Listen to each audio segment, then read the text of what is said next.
Yo, what is going on YouTube? I am Germ here. Today, I thought was as good of a time as ever to give my updated LEC tier list. We are now 9 games into the LEC spring split. We are at the very halfway point. We've gotten to see 9 games from each of these teams. We have gotten to see the first round robin where every team has now played against every single team. And yes, a lot of things have changed over the course of the weeks. I think it's been about a month that the LEC season has been going on now.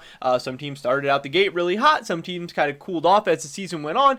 There's been a lot of change in development and progression, and just because the first round robin went one way doesn't mean the second round robin is going to go the same way or anything like that. Some teams have had some roster moves, some different shakeups, all of that stuff. Right now on the screen, you guys are taking a look at my preseason tier list. This was pretty much right after the offseason, right after all the rumor speculation, everything. I think most of the rosters were official at that point. And in this video today, we're going to be going over every team in the LEC, how the season's been going for them so far, my new updated thoughts and opinions, and I'm going to be moving them around in my tier list as well. But before we get into that, I just want to mention real quick, if you guys have not already, please take a quick second and smash that like button. I would appreciate it so much. My tier list videos have all done really well in the past. It seems like it's something you guys do enjoy, something you guys want me to keep doing.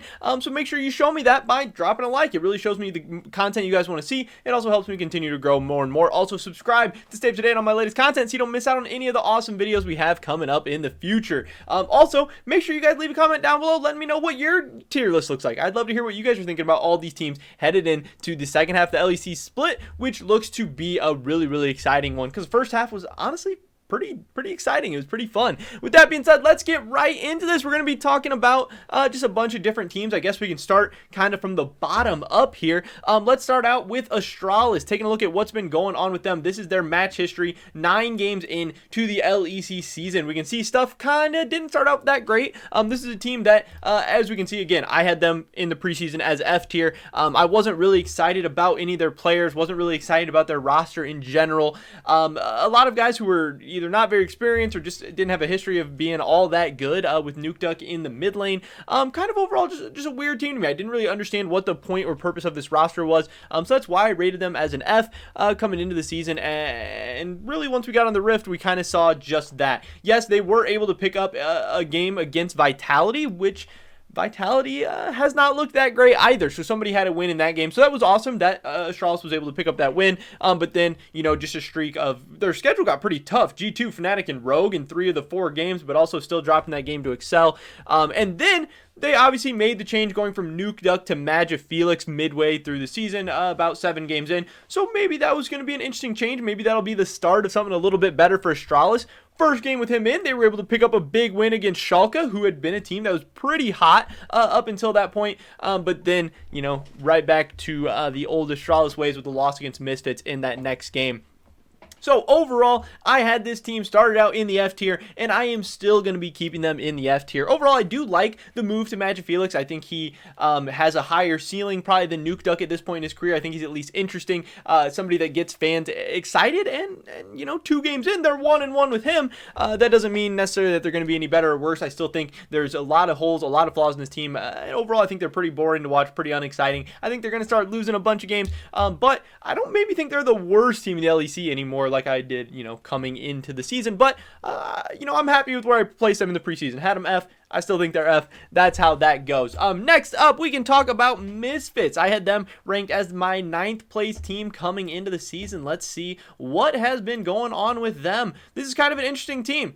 Here is the 9 most recent games for Misfits. Obviously, they started out the season very hot. Wins against Fnatic, wins against Mad Lions, a random loss to Vitality, who again, we've seen isn't a very strong team. So this team hasn't made a whole lot of sense, but they were 2-1. Vethio was looking like a beast in the mid lane. Hyrit was honestly looking like a beast in the top lane as well. They look like they had 2 very strong solo lanes. Pair that up with Kabe and Vander in the bot lane. Razork has been kind of up and down, a little bit inconsistent, but fans were hyped up. Fans were excited. They were liking what they're seeing. This team looked like it had a ton of potential. Then you hit this middle of the season, a 5-game losing streak. Obviously would not be great for them, and they did end it with a win against Astralis, but you know, overall, they've had just kind of a really weird season. They started out hot, they really haven't been able to live up to that in their last 7 games or last 6 games. They are now 1-5. So headed into the second half of the split, yes, they're coming off a win, but it's against Astralis. And things are really not looking too great for this team. Again, I had them as a 9th place team, but I did think they were a tier above Astralis. But now my updated ranking for this team is going to be in the F tier. I do still think they're a little bit better than Astralis, but I do not think they're good enough to be a whole rank above them. I do think this is kind of an F tier team right now. The bottom of the LEC is looking kind of weak in my opinion, so I have them down there. They do have some players with some bright future. They could definitely turn it around in the second half, but from what I saw in the first half from them, they're pretty close, pretty dang close to Astralis right now, at least in my opinion. Next up, let's talk about SK. This is an interesting team. This is obviously with Treats down in the bot lane. I'm a big fan of him coming over from TSM. And this team has also been pretty inconsistent. Kind of weird stuff going on with them. Started out the season with a tough schedule. Astralis, G2, Rogue to start out the year. I mean, that's tough for an inexperienced team, a team with a lot of young guys that are kind of trying to prove themselves, make their way in the league. And then Shulk right after that. But this team, they've kind of performed as expected. I think they've beaten the teams that they're supposed to. When I'm looking at this, they have wins against Vitality. They have wins against Astralis. They have wins against Misfits. So they have wins against all the weaker teams in the league. They haven't necessarily dropped any games to any bad teams in the LEC. And they were even able to pick up a win against a team above them in Mad Lions. So that's great. I think overall things are looking pretty good for SK. Again, very inexperienced, very young team that has a pretty bright future ahead of them. But things have been looking good so far. They haven't been able to find any of the big upsets against like a Fnatic or a Rogue or a G2, but maybe 1 or 2 of those is coming in the second half. Overall, I don't think this team is amazing, but I think with the players and the experience and the roster that they have, I think what they're doing is pretty good. I had them in the C tier as kind of like a lower mid-tier team, and I'm going to be leaving them there. I think I was pretty spot on with my analysis coming into the season with them. I think they have a high ceiling in the future, but I don't think they're quite there yet. Maybe they'll get there one day, but that's what I think about them right now. Next up, let's talk about Excel, a team kind of in a similar boat. Coming into the season, I had them in the C tier, the very, very top of the C tier. They were the best C tier team in my opinion, and that was because I liked a lot of their pieces. I was a big fan of Patrick. Obviously, I thought he was a big carry threat that him by himself should lead you to a couple of wins at least, and I was also a big fan of Jekolad in the mid lane. I thought he would be kind of the biggest up-and-coming mid laner that we saw as like a newcomer to the LEC, and overall, things have been up and down for Excel, yeah, but they've gone through some good stretches. Again, a tough start to the season for them against Rogue, Shulk, and G2. That is a tough schedule to start the season, but they were able to pick up that win against Shulk, who is a very, very solid LEC team, so that was big. Yeah, they haven't really beat any of the top teams like Fnatic, G2, Rogue, anything like that, but again, when they played these teams that they were supposed to beat, Vitality, SK, Misfits, Astralis, they did that, and that is something that I really like to see out of some of these younger, more inexperienced, kind of lower tier teams. Can you beat the teams that you're supposed to beat? Can you consistently pull off those results you're supposed to get? And I love to see that. I think this team has some holes still. I haven't been in love with how Torre's been playing. I think Dan still really isn't the strongest jungler, but I think they have a very, very nice core in Jekolad and Patrick, and I think the future can be bright for them. And I'm excited to see what they do in the second half if they can continue to develop. I think this is a team who could honestly continue to break out headed into the summer split. I think them and SK are in very, very similar boats, and I think both of these teams are kind of developing pretty well for the future. I am excited for them, but again, I just don't think they're quite there yet right now. I had Excel top of the C tier preseason, and I'm going to be leaving them there right now. Again, we got to see Excel and SK match up. Excel won that game, so I see no reason to kind of lower Excel below SK, but I do think these teams are very, very close. Next up, let's talk about Vitality. This was a team that coming into the season, I was not super high on. I had them at the bottom of the B tier, but I know I talked about potentially putting them into the C tier. I was just like, I don't really love a lot about their roster. I don't see the hype surrounding some of these players, but Vitality has a lot of fans, and I got a lot of backlash, even putting them where I did. People were saying I was really sleeping on Vitality, that they were going to be a team that made a run, that started making moves this year, and overall that didn't happen, and I'm kind of kicking myself for not having seen that and maybe having placed them a little lower. I don't think anyone could have predicted just how bad Vitality has been this season, but I do think I could have, placed them a little bit lower because I just didn't see it with this team on paper, and here you go. A lot of red going on. This is a team that started out 1-2. They got a win against Misfits, and Misfits was looking strong at the beginning of the season. So that was at that point when Misfits, went 2-1 that weekend. Their only loss was to Vitality. Vitality was looking good. Unfortunately for them, a 1-8 start to the spring split. Had no other wins. This also led to Comp being subbed out like 6 or 7 games into the season for Crown Shot. Now, I do think Crown Shot is an upgrade over Comp in the AD carry position, but I don't think Comp was necessarily the issue with Vitality, nor do I think Crown Shot makes enough of a difference to come in and just start turning this team around. I think this team has so many different issues. They're looking weak in so many different positions, and they're really, really just struggling overall, and I don't know if they're going to be able to fix these things. I don't know. I know this is a team with a lot of money that wants to spend.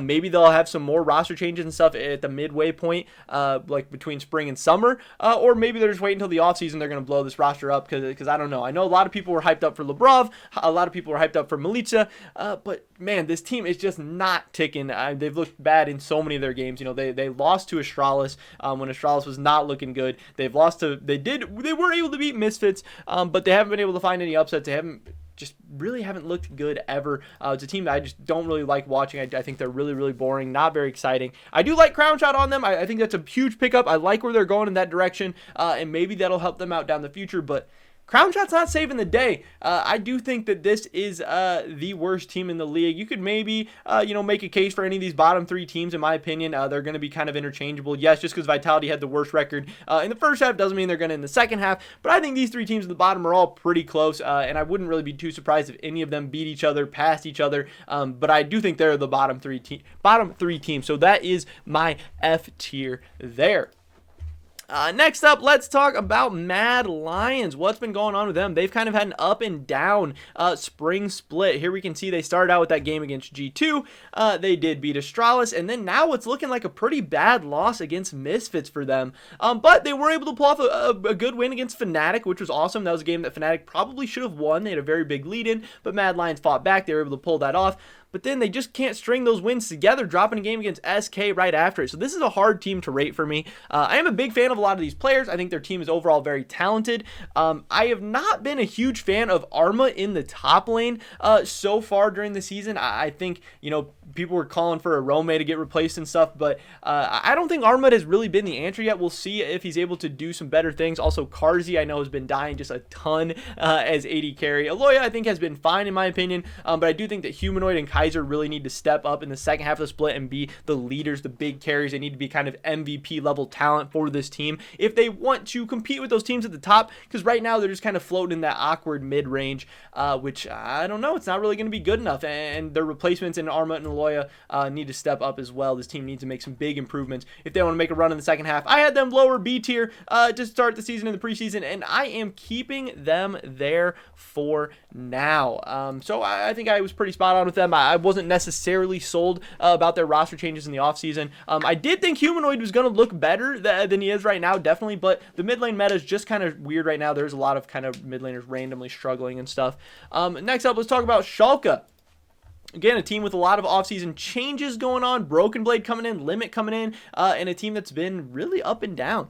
Starting out the year 1-2, a loss to Excel doesn't look that great. But then this run they went on in the middle of the season, beating G2, beating Rogue, knocking off these big teams. It seemed like Shulk was starting to figure some stuff out. It seemed like they were maybe the 3rd best team in the LCS behind G2 and Rogue, and they had an argument as being one of the best since they beat G2 and Rogue.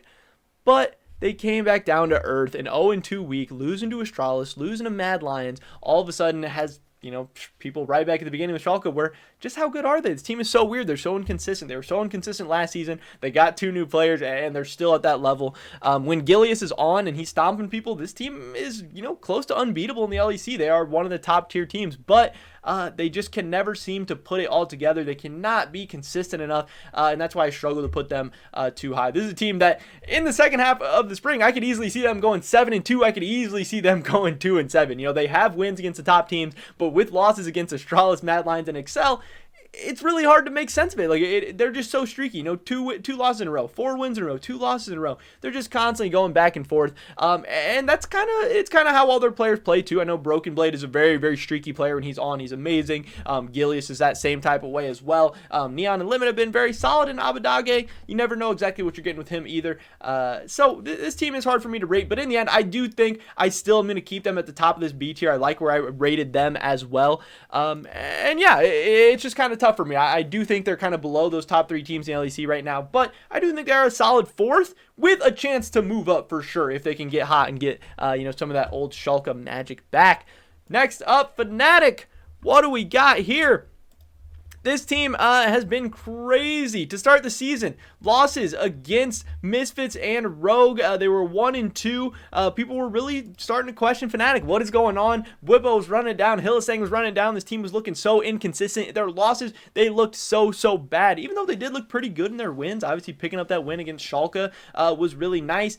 People were really just questioning what is going on for Fnatic. Why are they looking so bad? Why are they looking so weird? Why are these guys randomly inting? But on the bright side, Upside was looking pretty good. Niski was looking pretty good. The new guys here were solid. We just needed Whippo, Selfmade, and Hylissang to kind of step it up and be the rocks and veterans on this team and start acting like the newcomers a little bit. And that definitely happened in the second half of the split. Fnatic found their stride. Astralis, G2, SK, Excel knocked out all those wins. Yes, G2 is the only kind of upper tier team in that list. So it will be interesting to see that now that Fnatic has figured some stuff out, they have this momentum going. Can they carry this into the second half? Or will they start to sputter out a little bit? Again, there is still kind of that asterisk by the G2 game because people said G2 was just lagging and stuff, but hey, to each their own. I had Fnatic as an A tier team start the season, and I definitely still have them there as well. I think they're just a little bit off of that S tier. I think they have S tier potential, but I need to see S tier consistency before I'm able to put them there. But they're sitting at 6-3 right now. They're in 3rd place.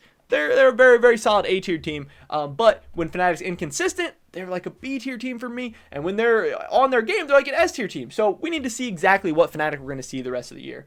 Next up, we have Rogue, who has really kind of surprised some people. Maybe not surprised some people. Depends what you thought about them coming into the season. Coming in the year, I was really, really high on them. You see, I had them rated as the 2nd best team in the LEC, and I feel great about where I put them. They started out the year 5-0, Excel, Fnatic, SK, Misfits, Vitality, knocking out those wins, but they ran into the giant slayers of Shulk, which was a little bit unfortunate for them, but they got right back to their winning against Astralis, against Mad Lions. Yes, they did end this half with a loss to G2, but I'm never going to really knock anybody too hard for a loss against G2. It was a 50-minute loss. The teams really went back and forth. Overall, this team has looked great. The one weakness that people would maybe have said from last year was obviously Finn in the top lane. Odoamne has come in and been very, very solid. Yes, losing Vander was scary, but Trimby has been so far pretty good as well. A lot of people are saying that Inspired is probably the mid-split MVP in the LEC, so that's awesome to have. And Larson and Hansama have been, consistent carry threats as well, looking very, very strong. This Rogue team, when they're on, they are a very, very balanced across the map team with a ton of strength everywhere that you really have to give respect to all their players. And if Inspired can keep playing as well as he is, this Rogue team is going to be a threat to potentially win an LEC title. And if they can continue this all the way, they're going to be a threat at Worlds as well. And that is very, very exciting for the LEC, for Rogue fans, and for all the players and everybody involved. I had this team as the 2nd best team in the LEC coming in. I still have them there, but I am ready to move them up to an S tier team, no longer an A tier team in my opinion. They are proven to be very, very scary and very, very good. But finally, we have G2. They have had a weird split. We know there was all this talk coming in about whether they'd be able to go 18-0, what exactly was going to be going on, just how good was Reckless going to be, was he going to be an upgrade over Perks and all this stuff. And in the end, stuff started out really good, 4-0, but then they ran into Shulk, and then they lagged out against Fnatic, so they are 7-2 at the break. But overall, I think they've looked pretty good. Obviously, they didn't go 18-0. They haven't been stomping everybody into the ground or anything like that. A 50-minute win against Rogue, a loss to Fnatic, a loss to Shulk, where they didn't necessarily look that great. This team is still figuring stuff out. They're adapting to the meta. They're still getting Reckless into the team. They're trying out different comps, trying out different crazy picks, and trying to figure out their internet as well.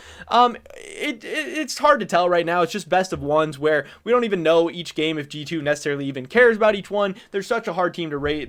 They've gone on huge losing streaks in regular season before, and they always come back in the playoffs and seem to get it done. They're 7-2. best record in the LEC, and they're definitely still the favorites to win the title until anyone, comes and takes it from them. I had them as the best team rated in the LEC coming into the season. I'm keeping them there. They're in the S tier. It's not a crazy prediction. It's not crazy analysis, anything like that. I think just the experience level, the talent of every single position player on this team is so good. And if it came down to it, I'm taking G2 in a best of 5 against any team in the LEC right now. And anything I've saw in the first 9 games hasn't really changed my opinion on that. So I'm definitely keeping them there. But that is it, guys. This is my updated LEC tier list halfway through the season, 9 games in. It's been a ton of fun, and I'm hoping it's gonna be a ton of fun the rest of the way. But that is pretty much it for this video today, guys. Definitely drop a like if you did enjoy it. I would appreciate it so much. Really helps me out with the YouTube algorithm, and it's the best way to help support my channel and my content if you're interested in doing that. Leave a comment down below. Let me know what you think I got right, what you think I got wrong, and what does your tier list look like halfway through the season. I'd love to hear your guys' thoughts and opinions